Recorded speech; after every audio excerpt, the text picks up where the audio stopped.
এই সংগঠনের নাম হলো হিজবুত তাওহীদ। কি নাম?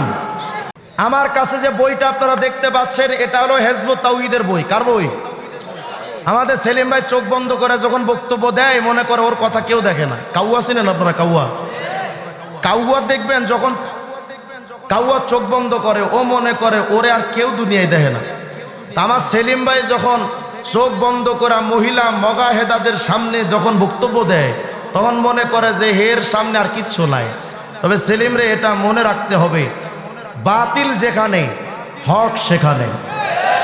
সেলিম খুব আশ্চর্য হয় যে রিজওয়ান রফিকিরে কে চালায়, এ সারাদিন এগুলো নিয়ে কেন পড়ে থাকে। তাই আমি বললাম তুমি শয়তানের পূজা করতে গিয়ে সারাদিন যদি হিজবুত তাওহীদের নাম দিয়ে মানুষের ঈমান হরণ করতে পারো, তো আমিও এটা বলি আল্লাহর দায়িত্ব পালন করতে গিয়ে আমরাও 24 ঘন্টা বিনা স্বার্থে মেহনত করতে পারি। আমাদের কোনো বিদেশি প্রভু নাই, আমাদের প্রভু কে? তোমরা যদি বিদেশি প্রভুদের কথা মানতে গিয়ে যদি 24 ঘন্টা মেহনত করতে পারো, আল্লাহকে প্রভু হিসেবে মেনে নিয়ে, আল্লাহকে রব হিসেবে মেনে নিয়ে আল্লাহর সমস্ত দ্বীনি কাজগুলো আমরা আল্লাহকে পাওয়ার স্বার্থে করতে পারি। এর জন্য দুনিয়ার কোনো স্বার্থ লাগে না। আচ্ছা এখন দেখেন হিজবুত তাওহীদ কি লিখছে। এটা হলো হিজবুত তাওহীদের বই, নাম ইসলাম, শুধু নাম থাকবে। লেখক ইমামুজ্জামান জনাব মোহাম্মদ বায়েজিদ খান পন্নী ওরফে মারাত্মক বিড়িখোর।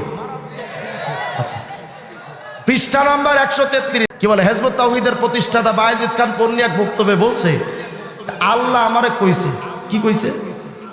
সমস্ত নবী রাসূলরা যা পারেনি করতে ব্যর্থ হয়েছে, পারেনি, আল্লাহ আমারে কইছে পন্নী তুমি করো, তোমার দ্বারা হবে। এই জামানায় কি আল্লাহ পাক আর কোনো ওহী কারোর উপরে দেন? ইনকাতাল ওয়াহয়ু বাদা ওয়াফাতিন নবী, আমাদের নবীর ইন্তেকালের পর ওহীর দরওয়াজা খোলা না বন্ধ? এখন যদি কেউ বলে আল্লাহ আমারে বলছে, এটা সত্যবাদী না মিথ্যু? বাংলাদেশে বর্তমান পাকিস্তানে এক লোক বের হয়েছে, ইমাম মাহাদি বলে অনেকেই তাকে মেনে নিচ্ছে। কি নাম জানো? মোহাম্মদ কাসিম নামক একটা লোককে সবাই নাকি ইমাম মাহাদি বলে দাবি করে নিয়েছে।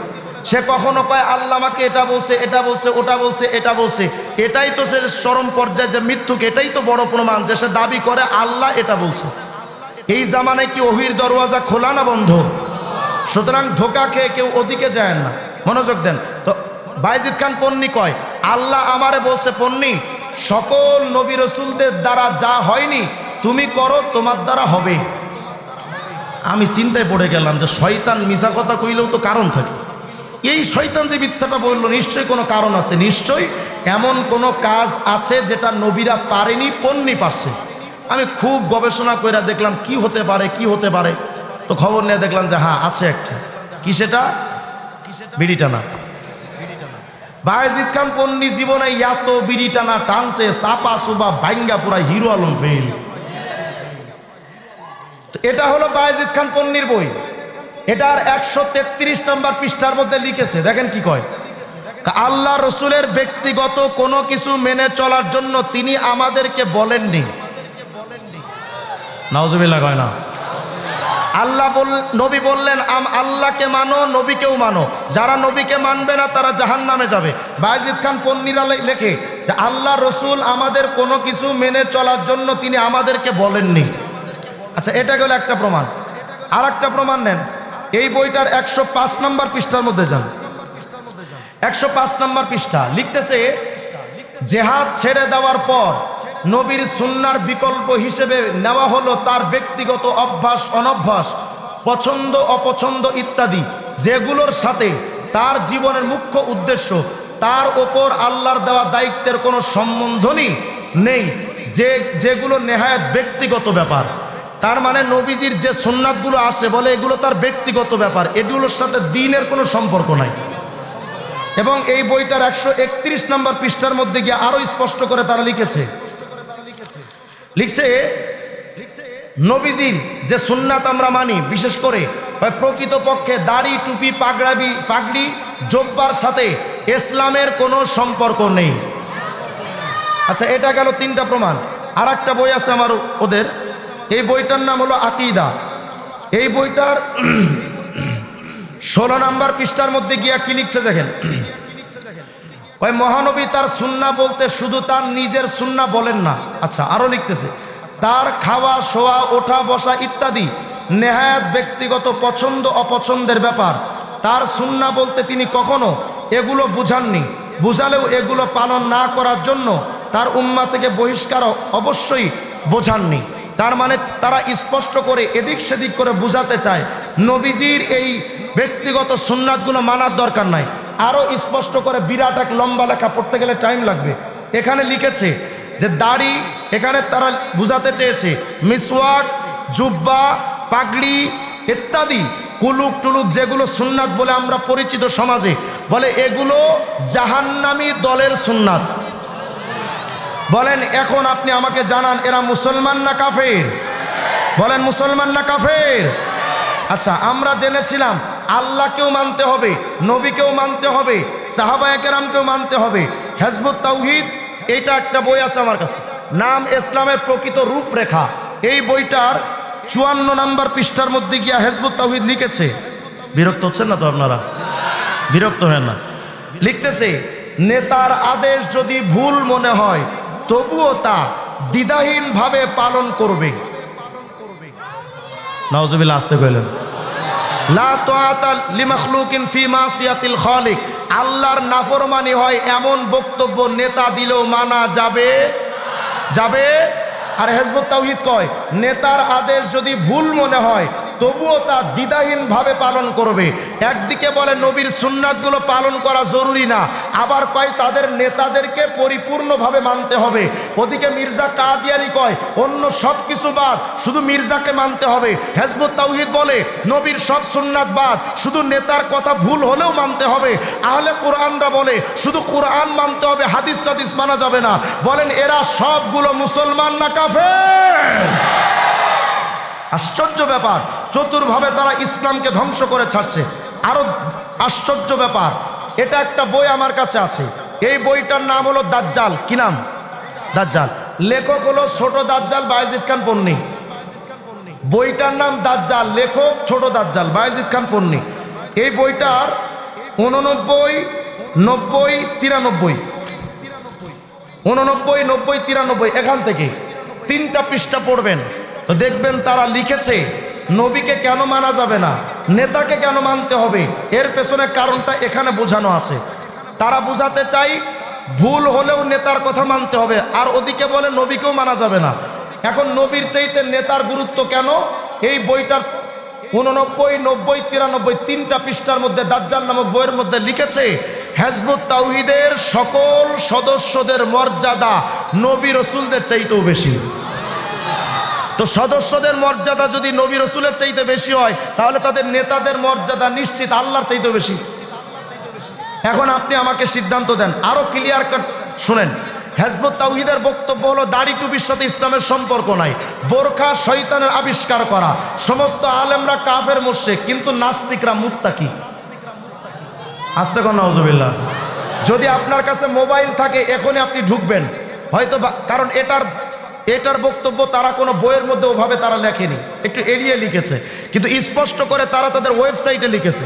যদি আপনি গুগলে ঢুকেন, গুগলে ঢুকে লিখবেন বাংলায় মানব সমাজে ধর্ম অধর্ম বাই ইংলিশে বজ্রশক্তি, এতটুক লিখে সার্চ দিবেন, দেখবেন হিজবুত তাওহীদের একটা আর্টিকেল আসছে আপনার সামনে বড় লেখা।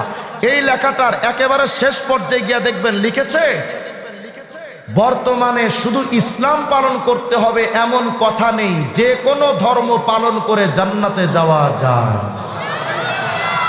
এবং তারা আরো কয় রামকৃষ্ণ, রামচন্দ্র, যুধিষ্ঠির, মনু, বুদ্ধদেব এরা সবাই আল্লাহর নবী ছিল। আর আস্তে কোন নাউজুবিল্লাহ। এবং শুধু তাই নয়, বলে রামায়ণ, বেদ, গীতা, ত্রিপিটক, মহাভারত বলে এগুলো সব আল্লাহর নাজিলকৃত কিতাব। আচ্ছা আরো আলোড়ন, ওয়েবসাইটে যদি আপনি ঢুকে আপনি উপরে শুধু লিখবেন ইংলিশে হিজবুত তাওহীদ, লেখার পরে দেখবেন একটা ওয়েবসাইট আপনার সামনে আসছে। এই ওয়েবসাইটটা আসার পর ওয়েবসাইটের একেবারে শেষ পয়েন্টে গিয়ে দেখবেন লেখা আছে যোগাযোগ, একটা পয়েন্ট লেখা থাকবে যোগাযোগ। এই যোগাযোগে ক্লিক করবেন, করার পরে দেখবেন একটা আর্টিকেল লেখা আসছে তাদের অঙ্গীকার পত্র। এই অঙ্গীকার পত্রটা পড়বেন, 4 নম্বর পয়েন্টটা গিয়ে দেখবেন তারা লিখেছে বর্তমানের কোনো মুসলমানের সাথে ইবাদত করা যাবে না। বর্তমানে কোনো মুসলমানের সাথে নামাজ পড়া যাবে না। এবং শুধু তাই নয়, তারা আরও লিখেছে, ওই পয়েন্টে 4 নম্বর পয়েন্টে লিখেছে, এই যে ইসলাম পৃথিবীতে চলছে, এই ইসলাম বাদ দিতে হবে, নইলে হিজবুত তাওহীদের সদস্য হওয়া যাবে না। তাহলে যখন তারা হিজবুত তাওহীদের সদস্য বানায়, তখন নিশ্চিত মুসলমানদের মুরতাদ বানায়। কথা কয় না? এখন আপনি আমাকে বলেন, কোরআনে কারীমের মধ্যে আল্লাহ বললেন আল্লাহকে মানো, রসুলকে মানো, সাহাবায়ে কেরামকে মানো। হিজবুত তাওহীদ বলে যে না, যদি নেতার আদেশ হয়, সেখানে যদি সত্য অন্যটা থাকে, নেতার আদেশ ভুল হলেও সেটা মানতে হবে, সুন্নাত মানার দরকার নাই। আচ্ছা বলেন, এরা মুসলমান না কাফের? হ্যাঁ, এখন অনেকে প্রশ্ন করতে পারেন যে হুজুর, সুন্নাত নিয়ে আপনাদের এত মাথা ব্যথা কেন?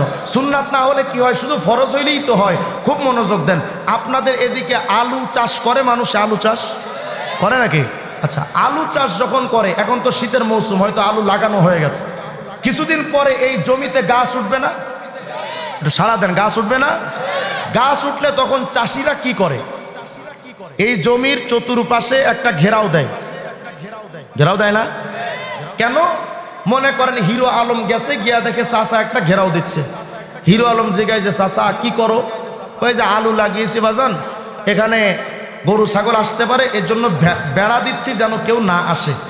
মানে হিরো আলমে কয়, চাচা আপনার কি মাথা ঠিক আছে? কয় কেন, কি সমস্যা? আপনার দরকার তো আলু, আপনি পাতা গাছ করবেনটা কি?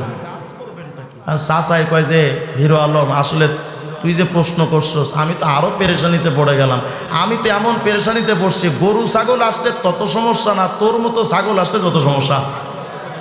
কি কইতে চান চাচা? হ্যাঁ, তোর মতো ছাগল গরু যদি এখানে আসে, তো আগে আমার গাছের লতা পাতাটা খাবে, পাতাটা যখন খাওয়া শেষ হবে তখন গাছের লতাটা খাবে, লতাটাও যখন শেষ হবে, গাছও নাই পাতাও নাই, তখন গাছের গোড়া শুদ্ধ টান দিয়ে আলু বের কইরা আলু খাবে। অতএব আমার আলু বাঁচাতে হলে আগে পাতা বাঁচাতে হবে। কথা কয় না? যদি এটা বুঝে থাকেন তাহলে এটাও মাথায় মনে রাখবেন, শয়তান প্রথমত মানুষের সুন্নাতকে বিনষ্ট করে। সুন্নাত খাওয়া শেষ হলে ওয়াজিব ধরে, ওয়াজিব ধরা শেষ হলে ফরজ ধরে, ফরজ যখন খেয়ে ফেলে তখন ঈমান নষ্ট করে বরবাদ করে জাহান্নামী বানায়।